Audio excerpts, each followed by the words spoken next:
Oh my God. God is wonderful. I finally succeeded. Oh my God, I'm so excited, guys. You will not imagine like the stress 3 days coming here. I'm so happy. Oh. How it all began. Hey guys, what's up and welcome back to my YouTube channel. My name is Mercy Dare. In case you are new here, thank you so much for stopping by and thank you so much for clicking to watch today's video. If you are new, please do exactly what you see on the screen by clicking on the red subscribe button, and don't forget to click on the like button, and most importantly click on the bell button so you don't miss out on any of my new uploads. For my oldies here, thank you guys so much for always coming back to support your girl. Thank you guys so much. So in this video, I'm going to be sharing with you guys how to obtain or like apply for an international passport if you are a Cameroonian. Like, I'm going to be sharing with you guys the procedure, the documents required, the location, the amount. Like, I'm going to be breaking it down for you guys, okay? And also share my very annoying experience in obtaining an international passport. So this is what the international passport look like. This is a new one, and yeah, so if this video sounds like something you're interested to know, okay, then please keep watching.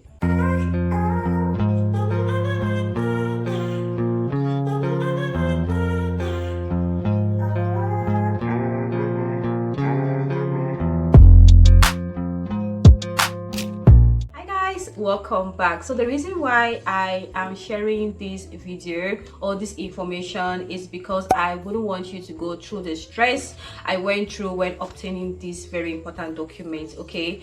Because no one tells you anything. It's not like you go somewhere and see the requirements of, you know, obtaining this international passport.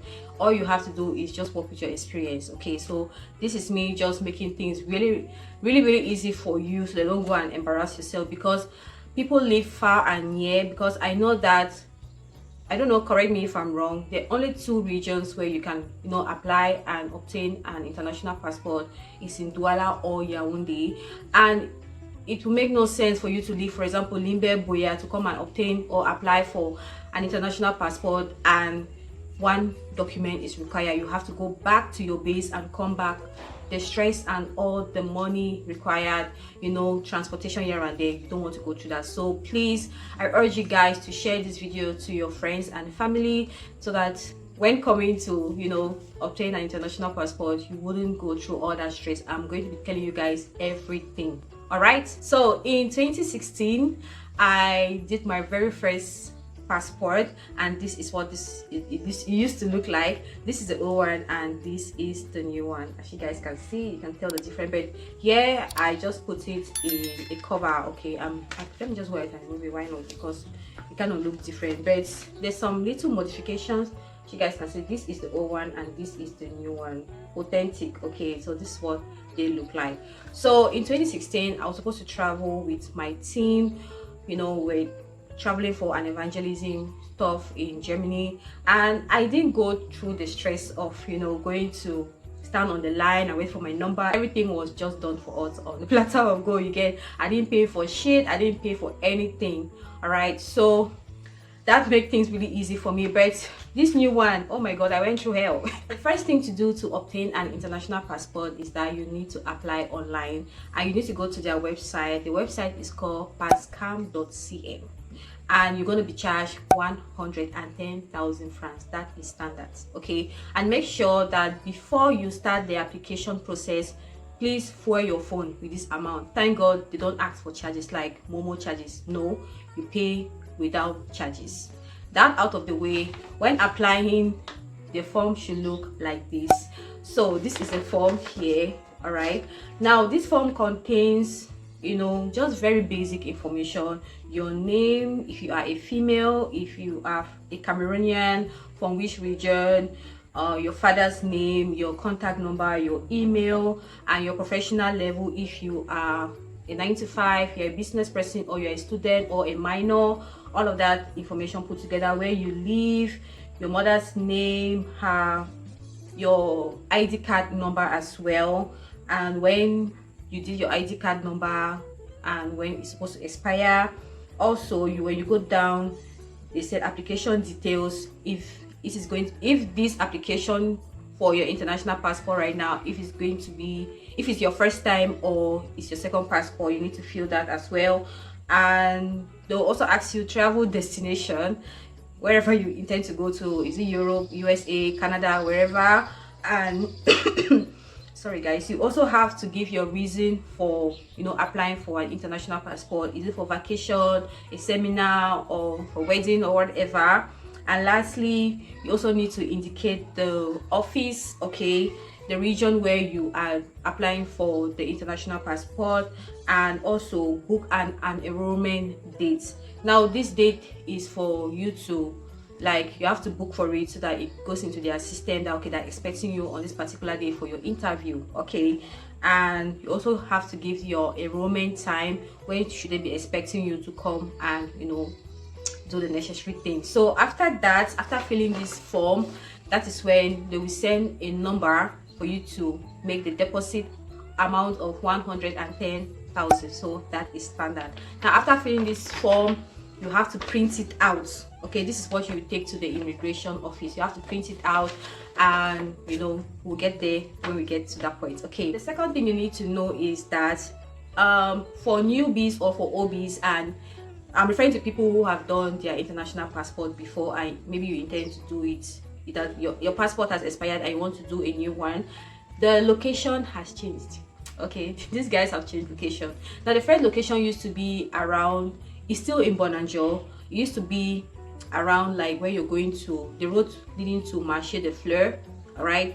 And this new location now is around Informatique, just immediately like behind Informatique building, still in Bonanjo. The good thing is that the office is still in Bonanjo, all right. So that out of the way, now let's talk about the necessary documents required, okay.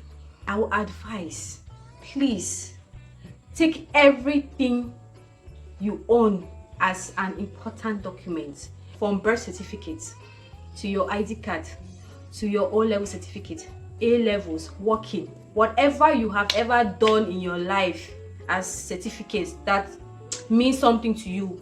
Just carry everything. Do not limit yourself. Carry everything and go. Because one thing I faced was that I had no idea. You guys remember in the beginning I told you there is no one tells you what to bring. You get? I will explain all of that.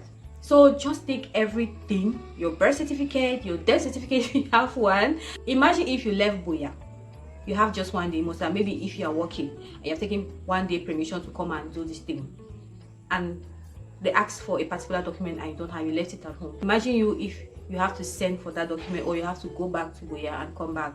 That stress will be too much. So just take everything, guys. I mean everything. Just take it. So the first day I went, after booking my appointment, paying my fees, I went to the location. Oh my god, the place is so beautiful. It's really nice, clean, classy. Like the old one, guys, the old one used to be really terrible. Imagine a place where you need to obtain an international passport used to be so horrible, but this new location is so beautiful. Now when you go there, you will meet like police officials, they will be at the door, they will check your document, and this is the most annoying part. They know what is required, but they won't tell you. So we just check, okay, you go in. So when you walk into the building, first thing you need to do is take a ticket, and you need to indicate the reason for coming. If you're coming for an interview, or like you applied for an international passport online, tell the person who is in charge of giving out tickets, because the other reason, people, like the second time I went there, I told them, okay, I'm here to collect my passport, everything is okay. So they gave me a different ticket indicating what I'm supposed to do, you get. So I got there, I got my ticket, I told them, all right, I'm here for an interview, I book a date, for everything, for formalities to obtain an international passport.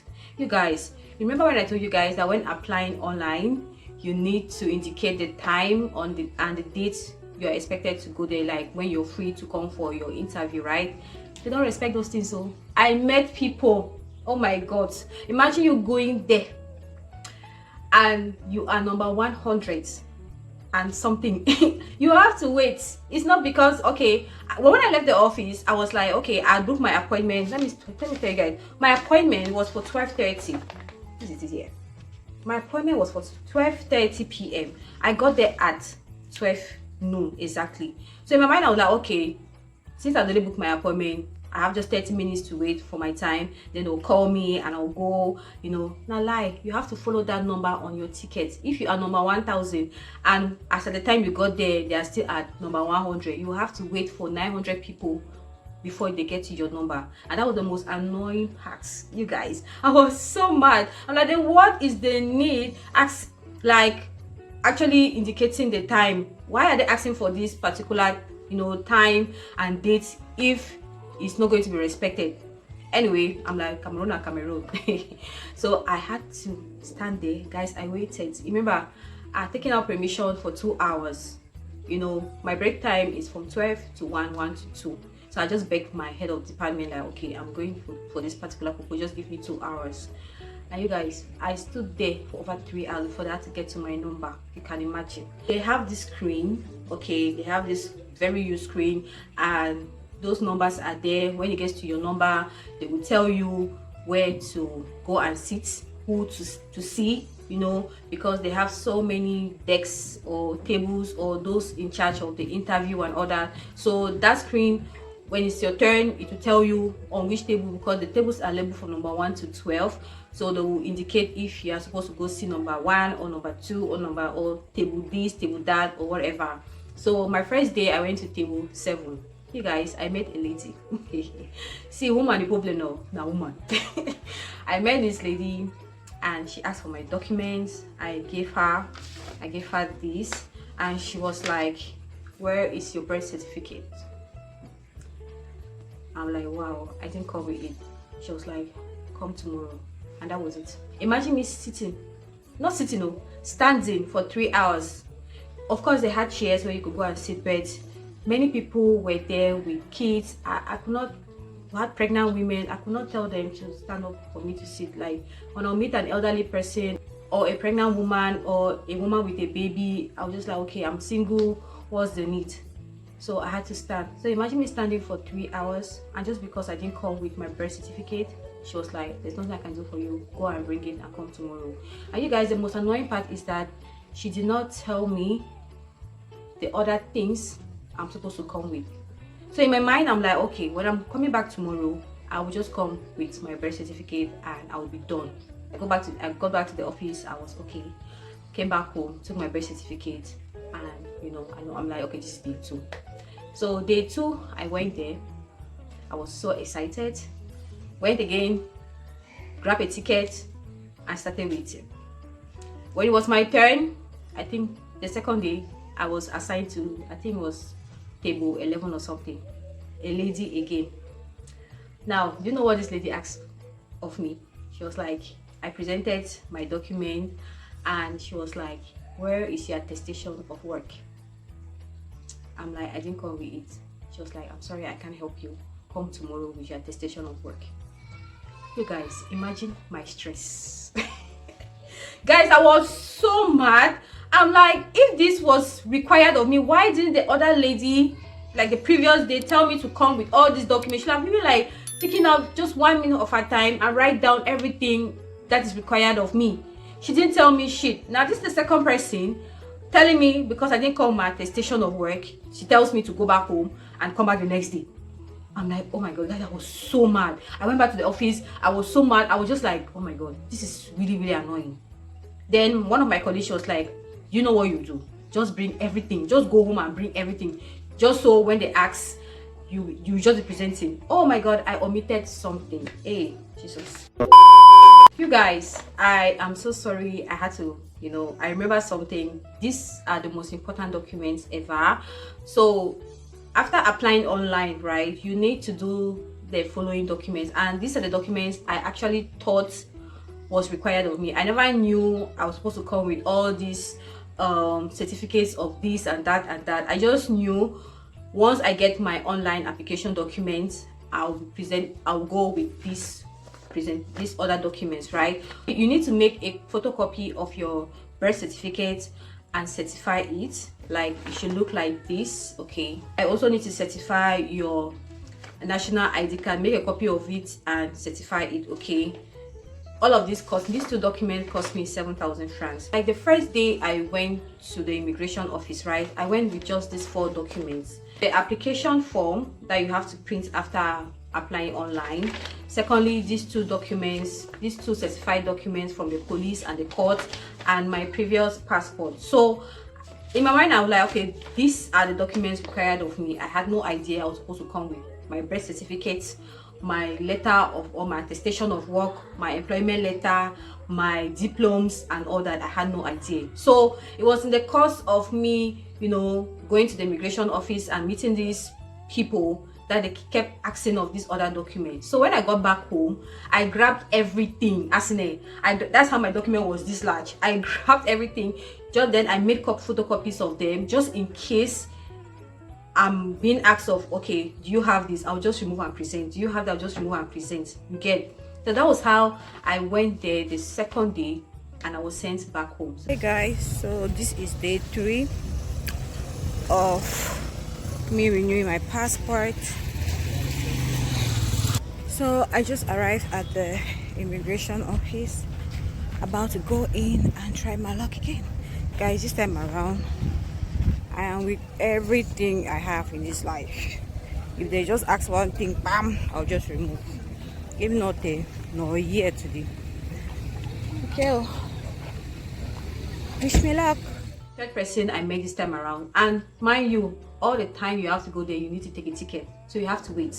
Until I waited, I did the normal procedure. Then I went there. I met, this time around I was assigned, I think it was table 15 or something. I went and met. This time around it was one pa, and the pa was like, how are you? I said, I'm okay. Then he saw my name, was like, are you an Anglophone? I was like, yes pa, I'm an Anglophone. He started speaking to me in English. The next thing he asked was, what's my highest, do you have a certificate of my, like, my highest diploma ever? Remember, nobody tells you shit. They just ask these things, and if you have them, just present. And it's not like they're taking it, they just want to see. It's just like proof. You get that? I don't know if it's because, I don't know guys, I really don't know. This time around he asked me of my diplomas. I removed everything and gave him. He asked for my previous passport. I gave him. He asked for my birth certificate. I gave him. He asked for my attestation of work. I gave him. Like, everything he asked of me, I gave him. And that was how he took my picture, because they have this electronic camera. I don't know how to do it. Took it, my thumbprint, and you know, I signed, and that was it. Then I was given a receipt, like, when all your documents are in order, they have confirmed everything, you will sign, and this is what your receipt should look like. Okay, this is my signature here, this is my picture, and every information I filled on that, like, online form, right? So everything is here, my ID card number, my height. Yeah, you have to stand and they'll take your height, where I was born, my father's name, my previous passport number, everything is in this. Yeah, everything is here. After that, they will tell you that I'm going to send a message when you should come and collect your new international passport. The good part of it is that it only takes 2 days. Yeah, it only takes 2 days for you to have your international passport. Then I'm going to send you a message via text, not WhatsApp text. Please do not expect them to send you a message for you to come and pick up your international passport via WhatsApp. No, they send you a text and SMS. Okay, so after applying, just expect an SMS in 2 days. If after 5 days or at most 1 week you don't get that text, you have to go back, you know, and lay a complaint. But at most 2 days. So 2 days later, I went to the immigration office and I just presented my receipt, this one, and I collected my new international passport, and that was it, guys. I was so happy. And outside the gate, you have people selling this cover. I think it's sold for 500 francs, this cover. So I got one for myself, just in case, even though my previous passport I didn't bother, you know. So I just bought it, and let me just put it back. So I just bought it and fit it into the cover, and this is what it looks like. So Wow, that was a long one. So guys, that was my experience, and this is what it takes to obtain an international passport. Okay, it's very easy. So guys, that will be that for this video. I hope it was informative. Now if you have any question whatsoever, this is my experience. I didn't read it from anywhere. Please don't hesitate to ask me in the comment section. Please don't forget to also share this video to your friends and families. And if this video helped you one way or the other, please subscribe right here. And don't forget to give this video a like. And I will see you guys in my next one. Stay blessed and stay safe. Bye.